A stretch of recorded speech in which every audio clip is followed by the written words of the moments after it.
Ms. Jory, I neglected to ask you a question concerning the last page of the contract between Mr. Jackson and Conrad Murray. At the bottom of this contract on page 6, there's a portion that reads, "The undersigned hereby confirms that he has requested producer to..."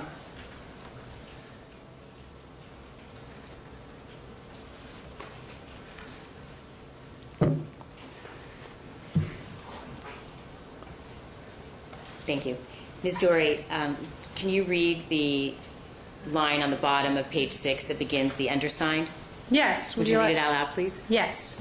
The undersigned, that's Michael Jackson, hereby confirms that he has requested producer to engage Dr. Murray on the terms set forth herein on behalf of and at the expense of the undersigned. And then it has Mr. Jackson's name and by and a line. Is that line for Mr. Jackson's signature? Yes. And once Mr. Jackson signed that, would that be completion of the contract? No.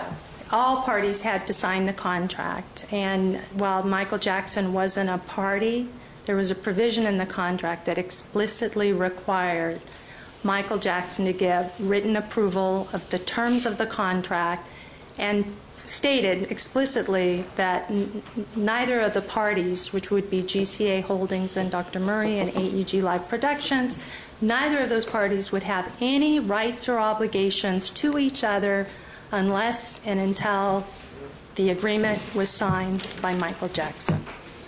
And this section reflects that the agreement would be between Dr. Murray and Michael Jackson for the contract services, correct?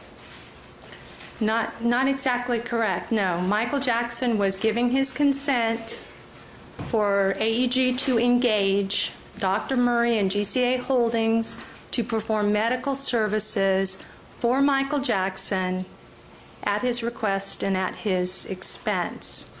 But legally, it's an independent contractor contract between AEG Live Productions, Dr. Murray, and GCA Holdings with the consent of Michael Jackson. Very well. Thank you, Ms. Jory. I have nothing further. You're welcome. Thank you, Ms. Griselle.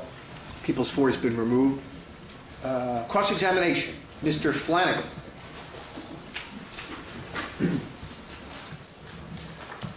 Good morning, Ms. Joy. Good morning. When was it you were first provided any information about the necessity of there being a contract? To my best recollection, it was in May. It was in the latter part of May. Mr. Woolley let me know about the need to have this contract prepared. And when did you first prepare the first draft? The first draft was not completed until June 15. Okay. Did Mr. Woolley give you the terms? He did. Did he say the terms were $150,000 per month? He did. And he gave you the length of the contract, and that was at that point in time September to March? No, the length of the contract, I don't recall that he gave me the length. I drafted the contract so that it would run to the end of the first leg of the concerts at the O2, which would have been through September 30th, 2009. Okay, and it was supposed to start May 1st. I subsequently learned that the payments had been promised, I was told, as when the contract was signed, to be retroactive to May 1st. Okay, so the contract was apparently never signed? The contract was not signed by all the required parties. And no payment was ever made to Dr. Murray? To the best of my knowledge, no payment was made by my client anyways. In the contract, the gross compensation to Dr. Murray was $150,000. Correct. But he had to provide for himself and for AEG certain items of expense that were not reimbursed to Dr. Murray. Isn't that correct? I don't know for sure, Because the contract also provided accommodations for him and his family, airfare to and from London, accidental insurance, health insurance, that AEG would provide him with the medical equipment that he requested and that was approved. So I'm not sure of what expenses he would have incurred, sir. Well, there was no provision for ground transportation in London. That's correct. There was no provision for transportation that he incurred here from Las Vegas to California. Is that correct? Correct.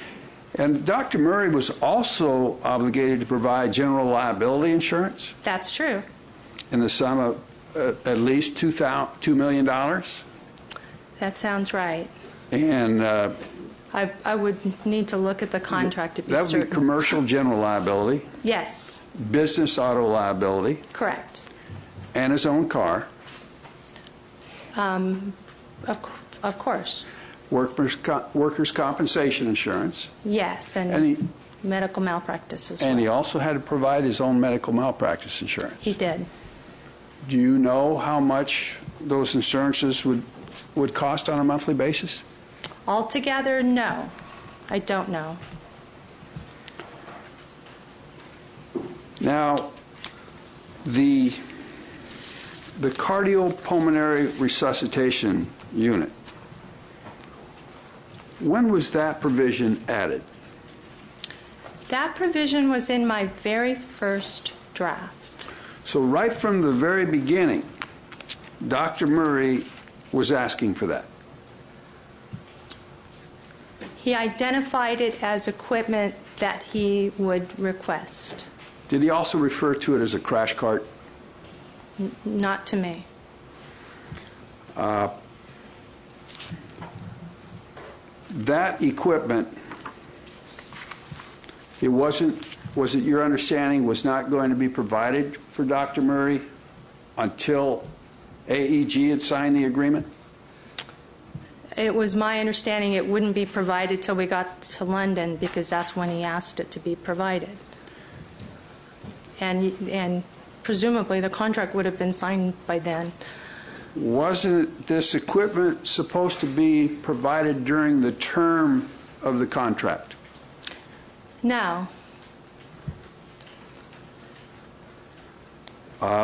Doesn't paragraph 3.3 say producer shall provide Dr. Murray for his use during the term with medical equipment requested by Dr. Murray to assist him in performing the services as approved by producer?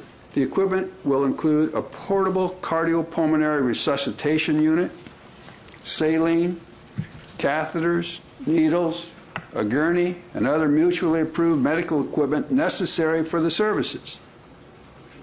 But the term wouldn't commence until the contract was signed, and he told me he needed the equipment in London. Did you talk to him